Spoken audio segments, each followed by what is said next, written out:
writes to Timothy and says, I fought a good fight. Let him know, being me is not easy. It's not for the faint of heart. It's not in my suits. You can get suits like me, but they won't make you stand like me. I fought a good fight, baby. I fought one hell of a fight. Are there any fighters in here? Slap somebody and tell them I fought a good fight. I fought my way up. I fought to get to work. I fought to get up on my feet. I fought to stand. I fought to carry on.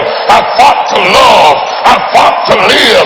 I fought to get out of bed. I fought with my fears, my doubts, my anxieties, my insecurities. I fought with haters, liars, backbiters, and betrayers. I even had to fight with family. And many times I laid in the bed, I couldn't go to sleep because I was fighting with myself. I fought.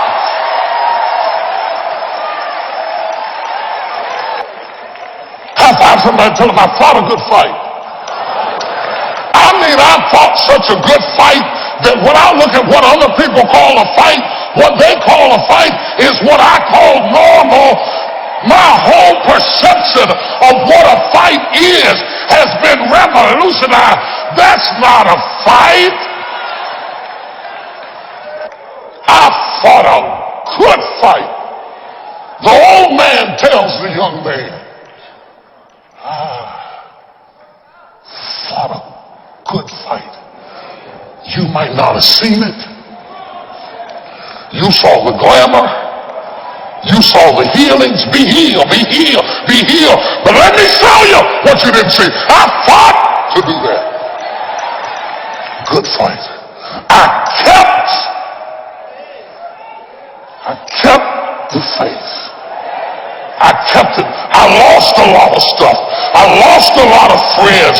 I lost a lot of strength. I lost a lot of courage. I lost a lot of time. I lost a lot of money. But I kept down on my knees. I was still believing. Broke, I was believing. Lonely, I was believing. Betrayed, I was.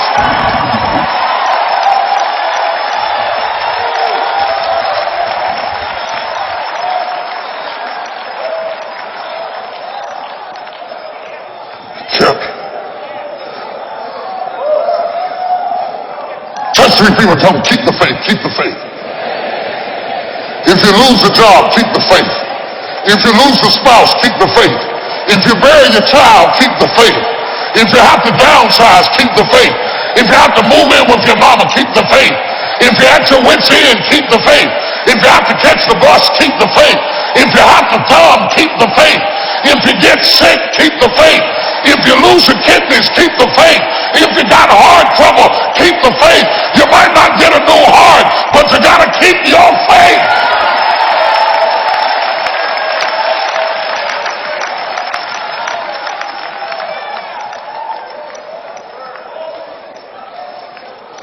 Then he says, the old man says to the young man, I finished my course. I am concerned because we are living in a world that has become comfortable with going to school and getting an incomplete.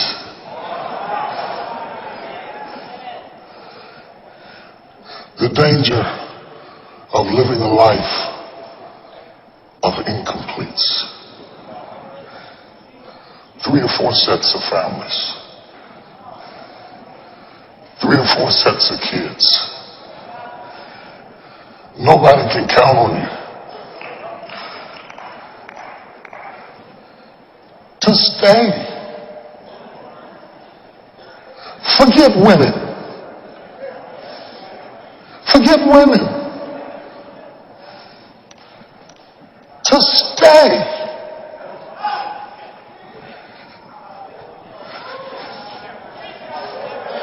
You don't have to be a superhero. Nobody can count on you to stay. to stick it out, to endure. Nobody can count on you past happy.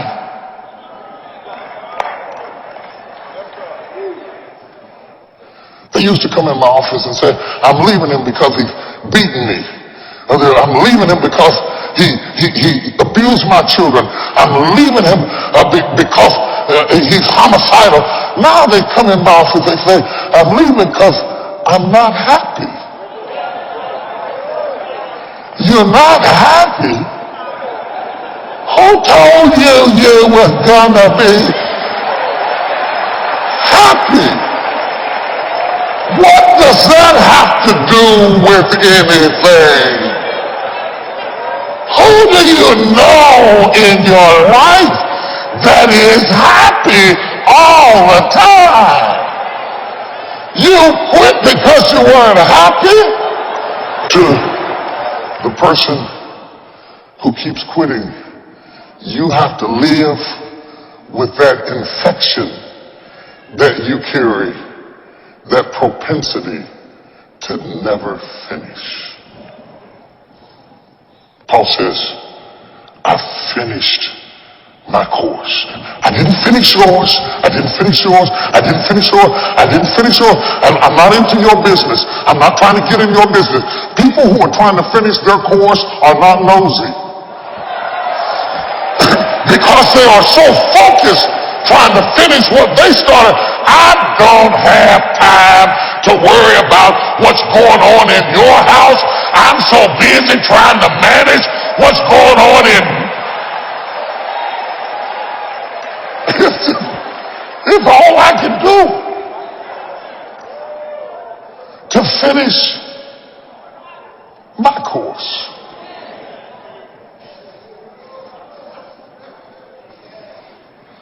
Somebody in this room, you've quit so many things.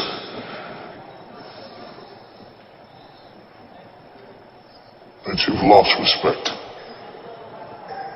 for yourself. Somebody say, give me the grace to endure. Don't misunderstand it. You can't be no whip now. The Apostle Paul got into trouble. Lord, remove this thorn from my flesh. He had to pray. He had to go through some tough times. He said, I got so depressed. I got so discouraged. I wanted to die. I prayed after seeing people get healed and delivered. I've raised people from the dead and couldn't get the thorn out of my own flesh. The contradictions of being powerful outwardly and conflicted inwardly is enough to make you quit. And still, he finished the course with a God who said no to his own prayer. Oh, y'all don't want to talk to me. What do you do when you're better on the outside than you are on the inside? I can get rid of your thorn, but I gotta bear. Oh my God, this is so good. I'm gonna get my own CD. I'm gonna get this. Isn't it amazing how good you can be at fixing other people's lives? You know exactly what they ought to do.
Even Jesus struggled with finishing.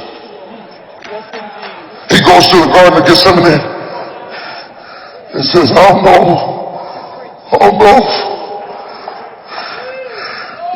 Daddy, this is tougher than I thought.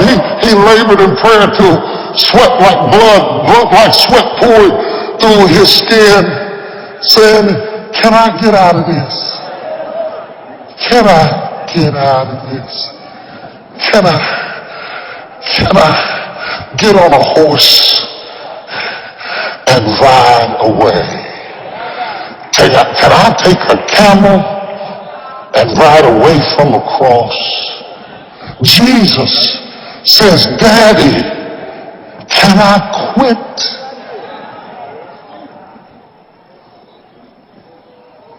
I've never seen the Potter's house so quiet.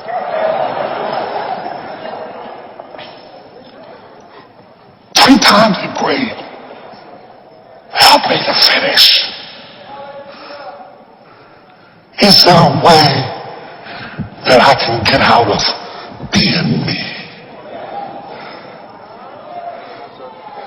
Is there anybody in here who have ever prayed, Lord, is there a way I can get out of being me? Being me is not going so good. Being me is not what it's cracked up to be.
Daddy, can I quit? And finally he says, not my will.